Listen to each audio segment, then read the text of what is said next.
Certains pensent que la bonne gestion du mail vient de la connaissance technique. Mais en fait, la bonne gestion du mail est basée sur un bon comportement. Essentiellement de la part du rédacteur du mail. Le rédacteur d'un mail a toujours le sentiment que son mail est plus positif qu'il ne l'est en réalité. Alors que celui qui reçoit le mail, le destinataire, est dans la situation opposée, il analyse toujours le mail d'une façon plus négative qu'il est en réalité.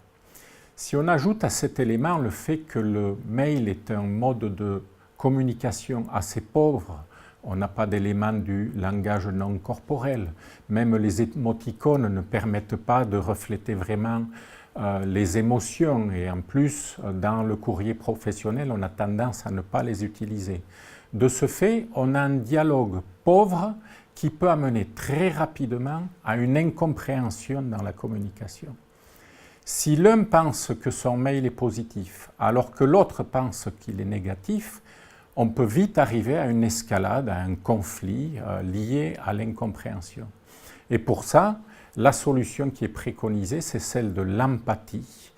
Et lire les mails plus positivement possible, écrire les mails le plus positivement possible, tout faire pour contrecarrer la pauvreté du canal de communication, pour chercher ce qui est le fondement de l'entreprise, la bonne compréhension dans la communication.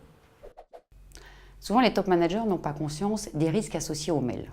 Soit parce qu'ils n'ont même pas conscience qu'ils engagent l'entreprise parce qu'ils écrivent, soit parce que le ton et la façon dont ils écrivent est un peu un style relâché qui peut, dans certains cas, ne pas être compris par le destinataire du mail. Une petite anecdote. Dans ma carrière, un jour, j'ai reçu de la part de mon boss un mail qui pouvait être interprété de deux façons, soit de façon positive, soit de façon négative. En gros, et pour simplifier et caricaturer, il me comparait. Soit dans un cas, je le prenais comme étant comparé à une Ferrari, soit dans l'autre cas, j'étais comparé à une 2 chevaux. Parce que c'était pédagogique, j'ai opté pour la solution positive.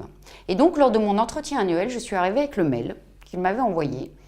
Et il m'a dit, tiens, tu es de très bonne humeur aujourd'hui, tu as un grand sourire. Et je dis, écoute, dans ma carrière, voilà ce que je lui ai répondu, dans ma carrière, j'ai rarement été comparé à un objet de grande valeur.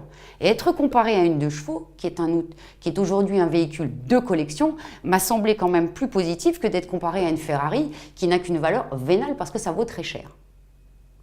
Et là, mon patron m'a regardé et il a mis quelques temps à comprendre. Et je lui ai dit, oui, effectivement, ce mail qui pour toi était plutôt humoristique, j'avais deux façons de le prendre. Soit je le prenais de façon négative, comme étant une remarque désobligeante, voire diffamante, et je pouvais te l'opposer en cas de contentieux, soit je le prenais avec le sourire, ce que j'ai voulu faire. Et il a compris à partir de là que lorsque l'on écrit, même si c'est virtuel, lorsqu'on écrit, il y a toujours quelqu'un qui en garde la trace. Et ce n'est pas forcément la personne qui devrait en garder la trace qui le gardera, ce document. Il pourra ressortir à tout moment, voire être préjudiciable à l'entreprise.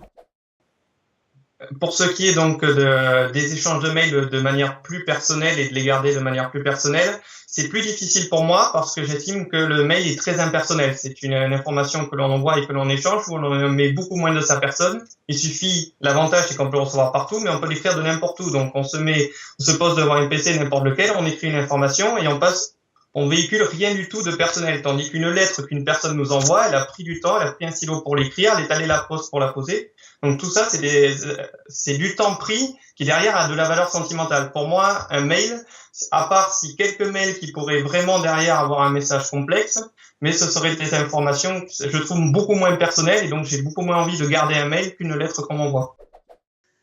Oui, certainement, je suis très consciente et je fais très attention à ce que j'écris, donc de façon à formuler mes phrases, à contrôler mes mots pour ne pas tomber un jour dans ce problème. Moi je sais que je fais très attention aux mails que j'envoie pour qu'ils soient vraiment bien écrits, sans faute d'orthographe, avec un bonjour, un cordialement ou autre et une signature. Je mets beaucoup d'importance aux mails en estimant que c'est le nouveau biais de la lettre et donc il faut respecter les mêmes règles, les mêmes conditions. Maintenant, pour ce qui est de l'utilisation, j'envoie très peu de mails, ils sont surtout dans le cadre du professionnel, donc non, je n'ai pas le sentiment que mes mails puissent être réutilisés, puisque tout ce que je peux envoyer, ce sont des documents qui me sont demandés, et donc à des services officiels, tels que, je sais pas, des sites de garde d'enfants, ou juste un professeur, voilà. Mais non, j'ai pas le sentiment que mes mails puissent être réutilisés, ou que les données à l'intérieur puissent être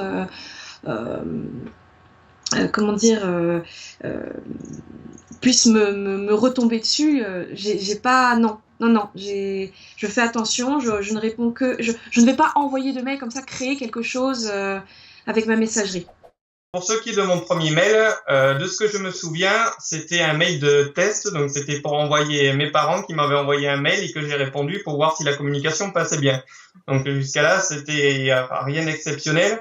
Le premier mail marquant qui a été pour moi, qui répondrait indirectement à la question, ce serait un mail où je me suis énervé contre une personne de ma famille parce qu'elle m'avait mal parlé au téléphone derrière, et je lui ai envoyé un mail, je dirais incendiaire, et qui derrière a changé beaucoup les relations familiales qu'on a eues. Donc ce serait pour moi, c'est le premier mail important que je me rappelle, parce que c'est le premier de quand j'étais jeune, qui derrière a eu d'énormes implications.